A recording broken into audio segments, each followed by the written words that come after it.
I would have never been able to maintain a relationship with my husband had I not learned all of these hard lessons. Never, never, never. I was out of shape.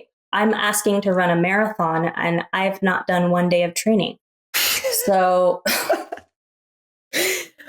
okay, but how much training do we need? You know, on some level, I'm like, I'm sick of all these fucking lessons. Am I done yet? Hey there. Welcome to another episode of Carve Your Own Fucking Path, a podcast made to inspire you to create a life and business on your own terms. You'll hear candid interviews with people who have boldly decided to blaze their own trail, and the occasional solo show with me, your host. I'm Willa McDonough, on-camera coach, storyteller, and remote video producer. 5 years ago, I moved from my home base of San Francisco to the coast of Portugal, taking a big leap into the unknown. Some called it courageous. I called it carving my own fucking path. Today, I live in Lisbon and run a business that elevates your online presence, helping you show up confidently on camera to create videos that showcase your brand and personality so you can get more visibility and attract clients by being yourself. If you're just starting out in business or you've been doing it for a while, you're sure to pick up tidbits of actionable advice and hopefully feel inspired by stories from people who have chosen the unconventional and sometimes messy path. And if you've been waiting for a sign to start carving your own fucking path, this is it. I'm so happy you're here. Welcome to the podcast, Zara Franks. Thanks for being here. It's so good to see your face. yeah, thanks for having me. Okay, so I really am looking forward to all the things we're going to talk about because, well, you are an intuitive relationship coach, which means that you help women turn their horrible, challenging breakups into breakthroughs. And you use a variety of modalities, which we can dive into later. You have a new program called Breakup to Breakthrough. And I always like to start with people's backstories and the path that you were on that led you to where you are today. So for you, I would like to start when you moved from San Francisco to DC for love and how it all came crashing down 4 years later. And you went through like the worst, most horrific breakup of your life. Can you take us back to that moment? Yes. Well, I was a young, promising designer. And I was running my own accessories company out there. It was like just gaining a little bit of traction. And I went to go visit my sister in DC. And I met this man there who she introduced me to. So, and it was like love at first sight, cosmic connection. Like the moment we met, we just locked eyes. It was like instant. So being 24 at the time, I went back to California and I was like, I have to be with this man. I don't know what's happened to me. Everything has changed. So, he came out to visit. We went on this like insane date that lasted like 2 days. I was like, oh my God, this is the one. It's cosmic, star-crossed, whatever. So of course, I wound up moving out there, and my sister's out there, so I thought, okay, I've got like some people, he was a chef, and I thought that's even more romantic, and I will just move my burgeoning business to DC, no problem. Like, new businesses can withstand moves across the country. No, they cannot. This was pre-remote, right? Like before that was a thing. Yeah. And it was a very like artisan, high-end, like hands-on business. So the clients that I was building out in San Francisco, like those clients were not going to translate to DC. And, it's just a whole different environment. So I, got totally entangled in this relationship. I just prioritized that over everything else.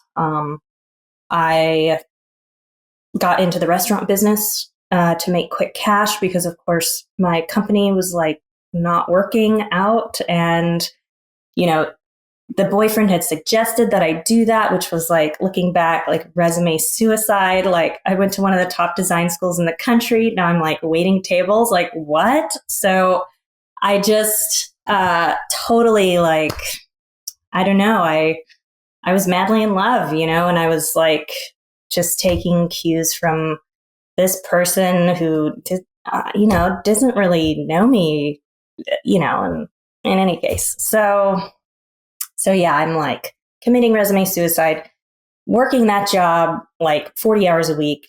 The other like 20 hours a week, I'm commuting up to his restaurant, helping him with his business that he runs with his mom. I was like sacrificing all of my time. I was getting completely burned out. It was just one of the most insane times of my life. But I don't regret doing any of that now that I look back, because I mean, I cut my teeth at one of the most difficult restaurants in DC that gave me the thickest skin possible to do so many other things. I waited on like 500 people a week. Like, my communication skills improved. Like, there were so many benefits to this descent into obliteration that I was able to use later on. So fast forward, you know, he's doing this restaurant thing. It's very difficult. You know, he's very much into the restaurant lifestyle, the drinking, some like normalized substance use. And I'm normalizing all of this for me as well. And we were not present in our relationship without me really realizing that. I was making a lot of excuses for him. He wasn't present for me. You know, the whole deal. So we both were from California originally, and we wanted to move back. So we took this amazing road trip that took 3 weeks, all the way across the country. And when we got back to California, that's really when the cracks started to show. So, you know, taken out of our regular environment with our regular crutches, you know, things just imploded. His drinking ramped way up. And that's when I realized, like, oh, drinking a handle of vodka and gin a week isn't casual. I think he might be an alcoholic, and I've been enabling this whole time. Okay. And also realizing, you know, he's screaming at me all the time for different things. I'm like trying to people please. I'm walking on eggshells. I'm trying to hold on to this love no matter what. And realizing, oh, this person isn't really there for me. And I can't depend on this person. And this is actually very, very toxic. So, I mean, I remember my therapist in DC telling me, like, when you get to California, this is going to implode. And I was like, I don't know. I mean, I think we'll be fine. You know, we're insert excuses, you know? And yeah, I just was totally lost. So I'm jumping in to say, you're very self-aware now. It's always hindsight. And I think that you can now label it and say, and even put a label and say, this was toxic. We were not, you know, lining up in all these ways. But what was it that you were hanging on to? I think the feel-good feeling, and also the future potential. We talked about building a life together. Our families got along really well. I was holding on to the early days when we first met, and things were, you know, puppy love and all of that, and thinking, oh, that's the real us. We just need to get back there. But that wasn't the real deal. That was, you know, the honeymoon period. Right. Okay. So you moved back to California, and bring us to a moment, or the moment, when things imploded, but that you had this realization that you were going to, you know, say, fuck it, I'm going to do my own thing. Yeah. Well, that was one of our last big blowouts. over a parking ticket. And I just realized this guy is like, I'm subjecting myself to all this stuff. I'm also not communicating any of my needs out of fear that it won't go well because it hadn't gone well in the past. So I just kind of was waking up to the fact that like, this isn't working now and it's never going to work. And I'm getting sick. I mean, my eczema was like, I had like a rash breaking out on my face. I was exhausted. Like I was just kind of having to like look in the mirror and wake up. And so, yeah, I just, when you avoid communicating with your partner out of fear that it's not going to go well, or you're always twisting yourself into a pretzel trying to be somebody else or placate or, walk on eggshells, like the bill comes due someday, and the bill just kind of came due. And I had this moment where I was like, hey, listen, here's where I'm at. Here's what I need. And here's what I haven't said. And here's what you haven't done. And he was just like, yeah, you're right. Like, see you later. And that was even more like, whoa, I just devoted 4 years of my life to you and like busted my butt and helped you like open your restaurant and like, like all the hard work that I had put in was like nothing to him. And that was a really hard like reality to swallow, So he walked away from you. He broke up with you. Yeah. I mean, I brought this stuff to him and he was like, not interested, So yeah, I just thought, oh my God, this whole time I've been holding up this entire relationship. I've been like pulling this together, functioning for both of us. Okay, that's what one-sidedness feels like. So that was one of the first lessons. Okay, what does reciprocity feel like? What does an even exchange of energy feel like? A lot of women overfunction in their relationships. They are the ones who are going to be doing all of the emotional heavy lifting, picking out a therapist to go to for them, and like, I don't know, like making sure, emotionally managing every situation, and they're taking a back seat for everything. So I was definitely heavily involved in all that. And I thought, okay, that's just what it takes to be in a relationship, because relationships are work, right? Which is what we're told. Right. But sorry, I was going to ask, was that modeled to you? This behavior you must have seen somewhere.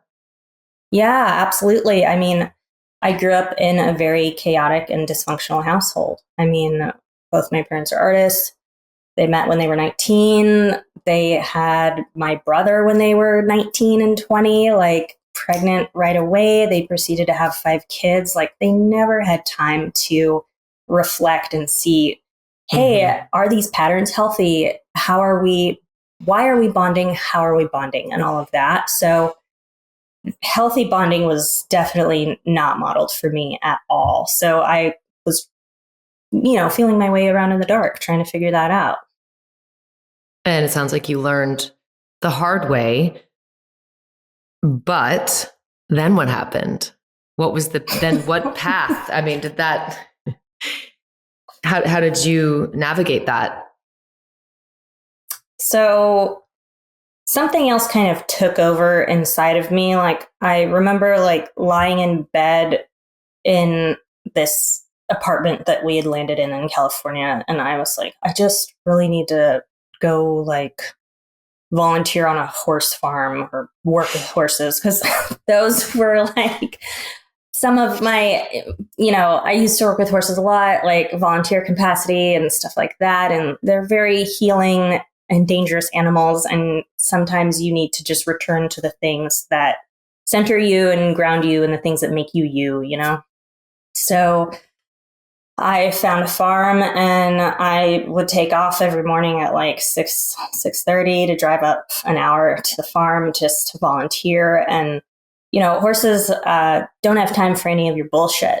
So if you're coming there, things aren't going well with my boyfriend, I'm very distracted by that. Like, they don't care. So you have to get mentally like out of whatever you're in and focused with them. So be present. That was a neurological exercise. Basically, my brain was about to go through a detox from this romance and needed something else to grasp onto, to distract and build new neural pathways. So I might not have known that at the time that that's what I was doing, but I know that now. So of course, now in my program, like, we immediately find something for people to do so that they can switch those tracks. Because the detox process is harsh. Detox. Yeah, that's a good way to describe it. It's literally detoxing someone from your system. And okay, so this breakup then propels you into reconnecting with yourself, with things that you had been passionate about. And I know that a lot of your work is based around mindfulness, spirituality, meditation, breath work. I mean, all of the things. How did this experience move you into that? Or were you already into those things already? Because I know that you grew up quite like open, artist parents, and you were meditating at a pretty young age. So you already had this awareness. Did that become much stronger for you as a way of kind of coping? I was able to return to it. Another red flag for that relationship was that he was very uncomfortable with me doing those things, my personal practices.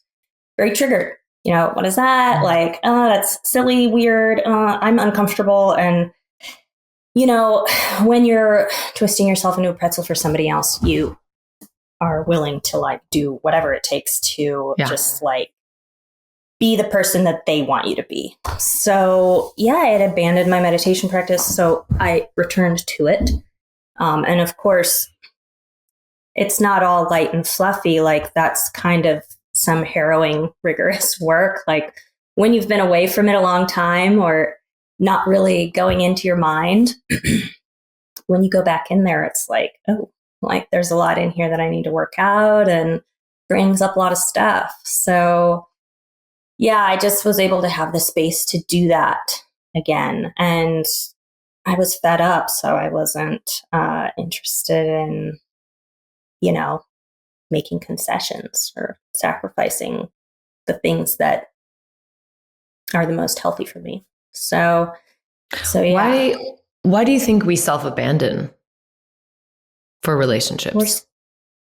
We're scared, we think, if I do this, then I'll get that, this is the price, and I can pay it, but you can't pay it because it's a depletion. You're a resource, and there's only so much of you. You're not endless when it's not reciprocal, or you're not being given back to. So you can wear yourself out. So I think we abandon and betray ourselves because we want people to like us. We want love. We want to keep love. Right. And we're not always clear on like how do you get and keep love, Especially if we didn't see it modeled so great. I mean, most people come from, I know myself, from a divorced family. And it's like, if you see a lot of these relationships never really working out, then I guess that, is the modeling of, okay, it's just not meant to last that long, or that you need to do something in order to get. And that's the thing, is it's a very transactional. Yeah. Sometimes. I mean, it's a slippery slope. Like, it starts with little things, Oh, I guess, hey, can you come pick me up at 7? Oh, yeah, I guess I could, like, but knowing that actually doesn't work for you. And then, it's like so many of those moments, or it's like, so many small things. And then before you know it, you're like a version of yourself that you don't recognize. Mm-hmm. So tell me about you getting into this line of work, working with women and helping them specifically in relationship and with breakups, because we've all experienced, a breakup. Now, what drew you or what draws you to working with that part of relationships? Yeah. Well, it's kind of a long, like a long meandering road. I mean, I had my personal practices, and many of my friends and their friends knew that I would do meditations and intuitive readings and stuff like that. And they would ask me for them over the years. And then one day somebody referred their friend to me to talk about her relationship. And I was at a point in my entrepreneurial journey where I had some opening to kind of like switch directions. So I thought, okay, this has come into my, window. Let me give this a try. So I created a curriculum for her around, the issues that she was having, and it seemed to work for her. And I was like, okay, maybe I should gather more of my practices, and, I need to test this on people. So I ran a beta group, and, the program started to form, but that it was general relationship coaching, and everybody needs something kind of different. Everybody's looking for love. Everybody's having a hard time, whatever. But then when I went back and looked at my own experience, I thought, no, wait, how is the best possible way that I can serve people? What has been my experience? What do I know for a fact, and how things play out? And it was this breakup. So yeah, seeing somebody at rock bottom and seeing them lose their faith and having lost themselves, I'm like, you know what? I know something about that. So come with me. I know it seems hopeless, but I know I have some things to show you. We're going to get you back on top. And then that was really where I think things came together. Okay. I do want to tell my audience that you have helped me through a breakup. And it was incredibly helpful because of the depth of your work. And it was visual, and it was somatic, the experience that I had with you. So it wasn't just coaching and goal setting and future pacing and all of these things, that is maybe typical coaching, where it was really just feeling it, being in it, and a lot of visualizations, which are incredibly powerful. So I want to thank you for that. That was really, really You're welcome. Very helpful. And I think during this time, because it is so relatable, honoring this time as well and giving that to yourself, because so much of the time we want to press fast forward to where we don't have any feelings anymore and just jump to the next person. I know that I did that so well throughout most of my 20s, and 30s, like on to the next, next. And then there's a moment where you're like, I need to process this and feel this. So talk about some of the things that, okay, so with women, I mean, specifically you work with women. This can apply to anyone. Of course. Yeah. But what are some of the things that you come across, and then how do you guide people through the process? Are you, so just talk about that. So something that we can all kind of take away. Yeah.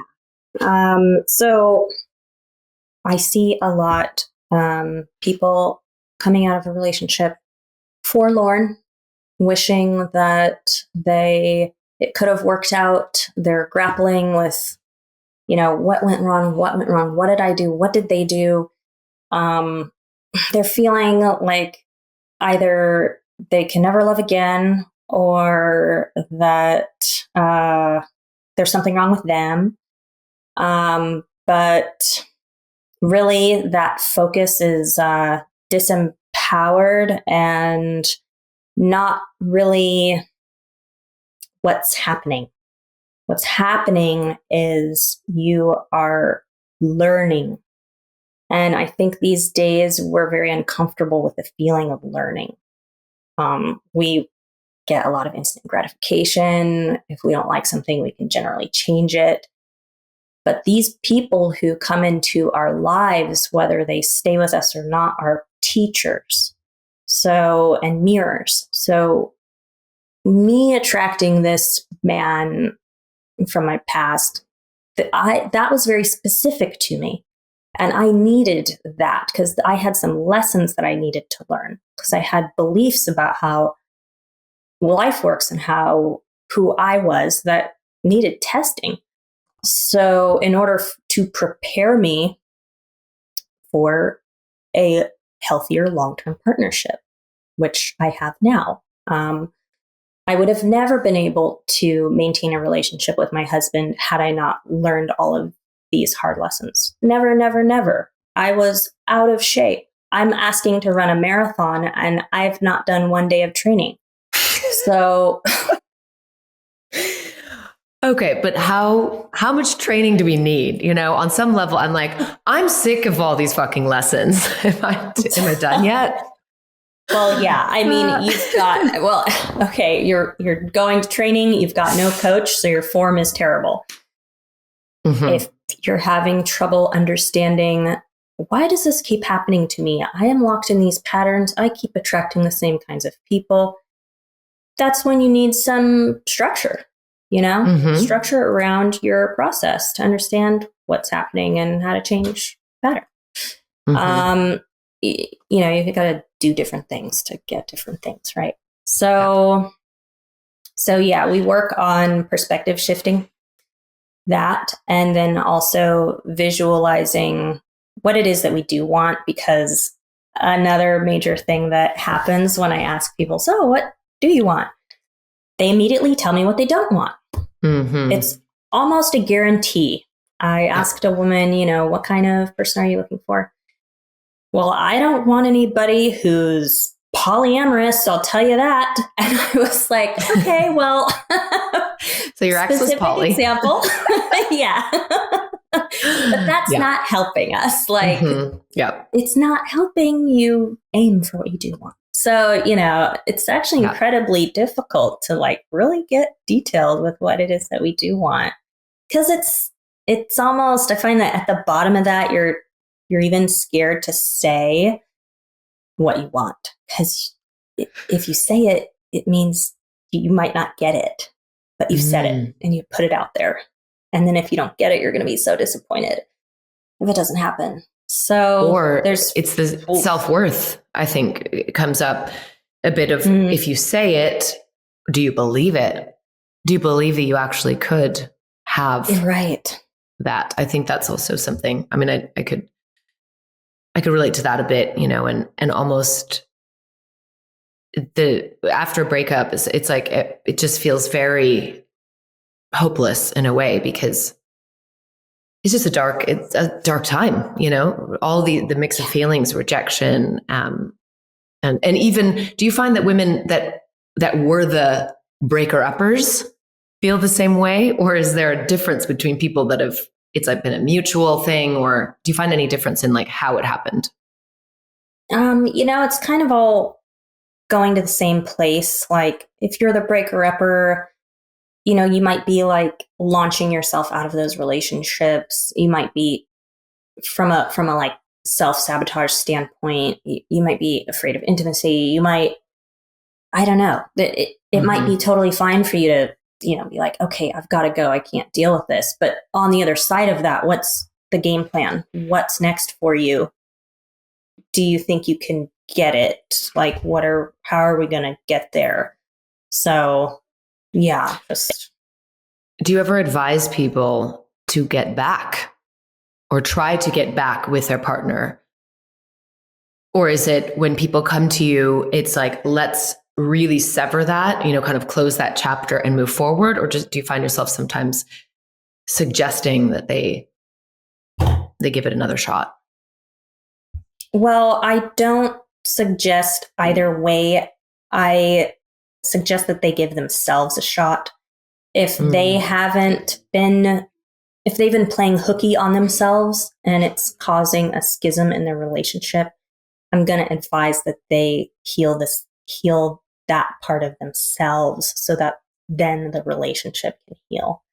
So So yeah, it depends on the circumstance. If they need to get back together because they are not, they're cheating themselves, they're like abandoning themselves, and, they're afraid of fear of success, like we'll work on that, of course. So yeah. Yeah. Every situation is so different. Yeah. Yeah. And so talk about your process a bit, your program, I think, because if what is the structure and what's the breakthrough that you're looking for? Like what would be the kind of the ideal breakthrough? Yeah, well, I keep the program short. It's 4 weeks. We go through, cleaning things out, gaining clarity, like getting things organized, a lot of like internal inquiry. And then after we get things kind of cleaned up and defined, then we start with aiming for like, what's the vision? We start visioning and transforming all of that. So the breakthrough is that process. The breakthrough cannot happen if you get out of relationship and you say, you know what, I'm not really going to dive in there, just going to kind of keep going forward with these wounds or carrying this heavy bag. The point of the breakthrough is to, put the heavy baggage down, open up those cases, look inside, see what we want to carry forward, see what we want to put away, and compost and on fire. Yeah, we do fire rituals. Sometimes we wash things away. We work with the elements. So yeah, it's just about seeing what is there to work with and what you want to do about all this stuff, about your experience, taking the time. Because I find that most people are not taking the time, or they're getting gyred, they're stagnating, they're stuck, they are going in circles. They're talking to their friends, they're talking to their family. Everybody has an opinion. It's not always helpful. So, it's not a dedicated practice to clarity and forward momentum. Mm-hmm. That's a big one, the clarity, because if you are speaking to a lot of people, definitely guilty of that. It's a lot of processing going on. So those opinions can influence you. Dog barking. So if in your experience, it's about finding your own clarity, like away from everyone else's opinion. And how do you get there? What's your process for finding that clarity? Yeah, so we will go through, we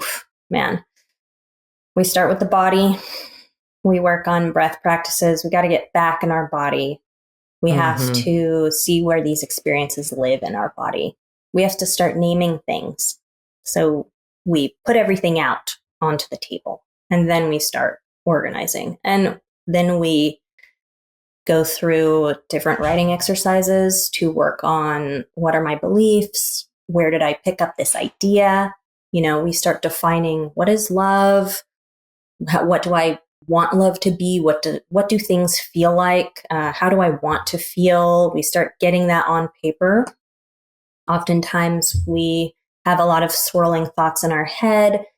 We think we're pretty clear because I think about this stuff all the time, but going in circles in your head, thinking about it all the time does not make a clear, sentiment. So we just get things on paper. We get things out in the open. We look at, all the things. And that way we can unpack like, whoa, my mom always told me this, or, I just internalized this societal belief that time is running out, or there's not that many options, or, like we've got to excavate that stuff. And then through that is where the clarity comes. So mind body practices, written practices.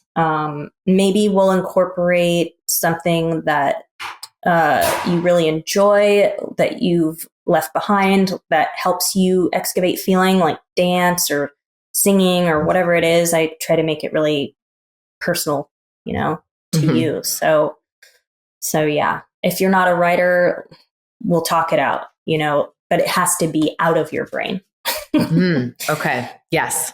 Yeah. So feeling it in the body, which is a huge one. Breath work is next level. And then, so identifying what's there, writing, speaking, getting it out. And then through that, you guide them to find, sort of their truth.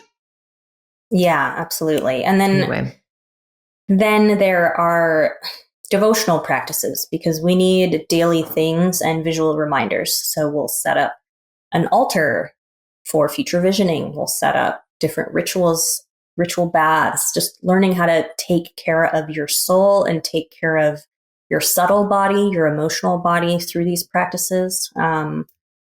We do guided visualization. I've been doing guided visualization with myself for many, many, many, many years.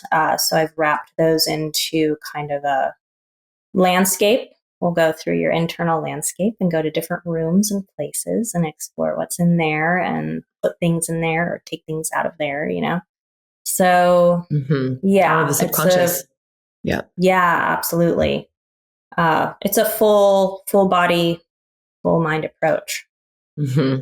Yes, which I think is necessary for sure. I've interviewed a woman recently that was all about the mind and dropping the mind. And she said, all of our problems are in the mind, so we live up there. And it's so true. And so I think you're using the mind in such a different way in the visualization and getting into the deeper layers, which is where we operate from anyway. So that's what I think is so powerful about the work that you do in general. It's just because it's multi-layered, and you're so easy to talk to, and you've had some, intense experiences, and you then met your husband. So that story, I know that story, and you were very much not looking for anything. You were not sitting there visualizing your partner. Right. And if anything, you resisted it when you did meet him. So how did you show up differently in that relationship? Was it you showing up differently? And then, of course, being with someone that also was a bit on the same level. So I wanted to also say that this woman was talking about our energetic blueprint attracts things in our life, everything, everyone. And so it's really just shifting that energetic blueprint. This is her language, but it sounds similar to what you are teaching people and helping people do, because it's that internal shift on all levels that ultimately changes your external reality. So is that a bit of what happened with you? Yeah. I love that 100%. For me, I had taken a couple of years off dating. I had gotten to a place where I felt good. I had been taking care of my body. I was taking care of my mental landscape. I felt great. I felt so great that I was like, I don't need a relationship. So I'm good. Yeah. That's really some magic territory. You want to get there. Like, you know what? I'm okay with or without. Also, if I do land in something and it explodes, I can handle it, because guess what? I just did before. So I know I'm going to be okay no matter what. To be honest, I'm having a great time now. I don't really need anybody. So then that's where the resistance came from when I met my husband, because I thought, oh, okay, you seem nice, good looking, charming guy, like cool, but like, I don't need that. Like, I met him and we met at a party at my house, and, he walked in. I was like, oh, wow, yeah, he's exactly the kind of guy I could be with. But I was like, don't need it. And, when he, called the next day, which I knew he was going to, I was like, oh my God, like, okay, here we go. But then, and I pushed him off. I pushed him off for like 6 months, and he was still around after that time. And I was like, oh my God, like that gave me the time to not make any rash, fast movements, which is exactly what I needed to do. Just be a little bit more thoughtful and conscious, like slow down. Like if this person is good for you or this relationship is good for you, like it'll be there, it'll be around. Like relationships take time, bonding takes time, healthy bonding takes time. So if things are too fast, like, I don't know, like it's hard to be present. So the fact that I resisted was just kind of gave us a natural pacing to ease into being together. And it gave him time to really decide, do I want to be with this person? Do I want to pursue this woman? And for me to ask myself, like, do I want to accept this man? So yeah, I mean, the resistance was coming from a healthy place, Yeah. And okay, so there's a lot of talk out there, get to a place like you just described. You don't need anything. You're good on your own and all of that stuff. What about when you really fucking want a relationship and you're like, I want it now and I'm sick of being single, or I just had a breakup and I'm ready to like get into something else? Because there's so many rules nowadays. How much time you need after a breakup. Don't get, the best way to get over someone is to get under someone else, all of that stuff. I love that one. Favorite. Yeah, definitely. That's a classic. So what do you say and believe about that? And I just threw a lot of things at you, but yeah, that's okay. Gosh, I mean, it depends on every person. I just want to say that the energy of desperation, if we're working on the energetic level, the energetics of desperation are never good. They're not good in business. They're not good in personal relationships. It's just not good. So if you feel yourself feeling desperate, I mean, you've got to work through that. You are not going to attract a quality match from that space. However, it's okay to feel your feelings and feel frustrated and feel like, what the F, I just want something now. It's also okay to be decisive and be sure and be like, I do want somebody now. I'm not feeling desperate. I feel sure and ready, and I would like it to be sooner rather than later. There's nothing wrong with that, just make sure that that's also coupled with clarity and, a clear vision of what you want and good boundaries. So I'm clear that I want something now, shouldn't be followed by, and I'll take anything. That's not. Okay. Guilty. Can he just live in the same city or, so, okay. Boundaries. That's a big one.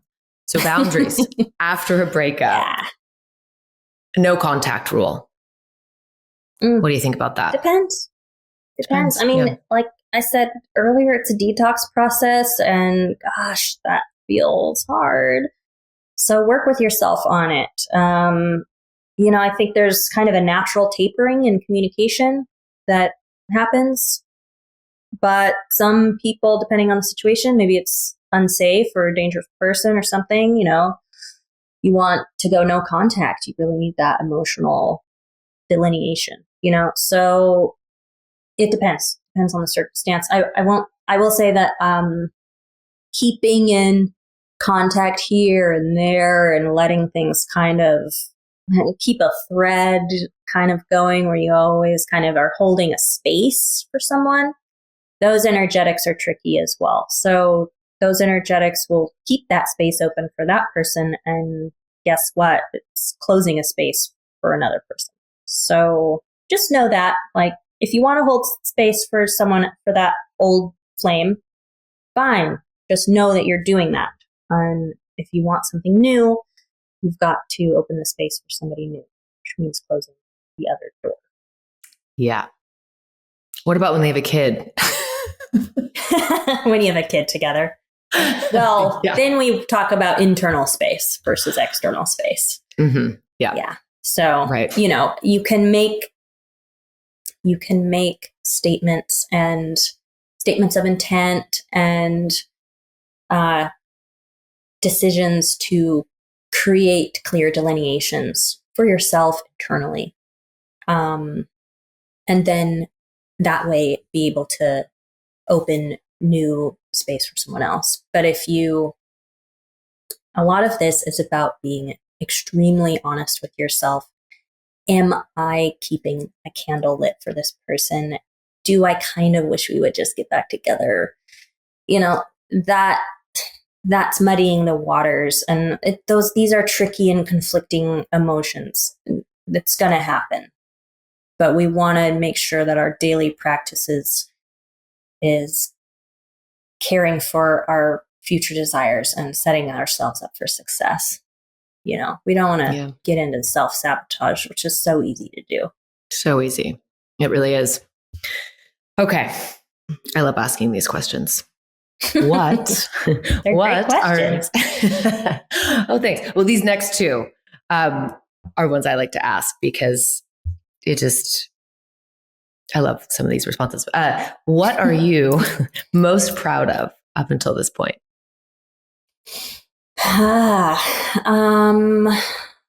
I guess sticking by myself, like having some faith in myself, like giving myself a chance to be happy. There's been many moments with my husband before we were married where I thought, oh, this probably isn't going to work out, or I'm just kind of seeing this guy and I'll just like go do something else pretty soon here, and like this is going to explode, or like just kind of thinking, not giving things a chance, not giving myself a chance. And it's been excruciating to give myself a chance, to accept and receive a healthy, loving partnership. It's felt uncomfortable and scary at times. So I feel proud of myself for letting my life unfold and not kind of holding back or going backwards to places of comfort that are ultimately not the best. So, yeah. Thanks for sharing that. And at this point, I think I know your answer to this one. What are you most looking forward to? Well, I am 5 months pregnant. Yay! So I'm most looking forward to meeting this baby and continuing the adventure, really. I mean, my husband and I have a great time together. So it's like, what are we doing next? Like moving here, moving there, like starting this project, that project. I'm just excited to like keep the adventure going. I'm so excited for the two of you. This next adventure, because we met in Lisbon. You had been living in Lisbon for 5 years or 4 years and having this amazing adventure. And then now you're back in the States, reconnecting with family, reconnecting with life back there, and in a way simplifying, I think, and bringing now, being pregnant, it's like it's all unfolding. Yeah. I mean, it's cool. It's also totally scary at the same time. Super scary. Wait a minute. What just happened? Yeah. We did choose this. I remember having a lot of conversations about this, but like now that it's happening. Yeah. Yeah. That's very exciting. And I hope you do come back to Lisbon at some point. Same. I love Lisbon. It was so good to us. It was such a magical place. Magical time. It's great for families. Yeah, it is. It's so lovely, so peaceful and lovely there. I would love to go back and like spend some years there again. 2.0. 2.0. 3.0. Yeah. There's going to be 3 of you. You're so fun. Okay. So how can people find you? And what would be, so the program is ongoing, or has it launched yet? No, it's launched. It's ongoing. I usually work with, a very small number of people a month just to keep it very, very, very quality. I want to be available, and right. Yeah, so it's out. You can contact me. We'll talk. I will book a call. Let's see how it goes, what is going on, if we're a good fit, all of that. And you can find me here and there, sometimes on Instagram. And post, as we talked links. about, oh my goodness. And my website has everything everybody needs to know. I mean, yeah. Yes, it's a great offering. So important.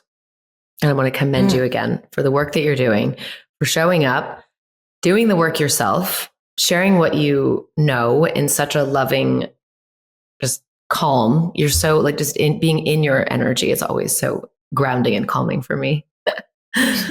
Even on Zoom. Thank you. Even on Zoom. Oh my goodness. I am an in-person person. I much prefer in person. Yes, I'd love to have some in-person workshops and stuff. So you will. Maybe look out for those. Yes. Thank you so much for being here. Thanks for having me. It was so nice. That brings us to the end of this episode. Thank you so much for being here. If you enjoy the show, please rate and review on Apple Podcasts. It makes a big difference for visibility. And even better, share this episode with a friend. And don't forget to subscribe so you never miss an episode every other Wednesday. If you're interested in working together to elevate your online presence, I'd love to hear from you. Reach out to me on Instagram at whereiswillow. I also hang out on LinkedIn, Willow McDonough. Until then, cheers to carving your own fucking path. I love you.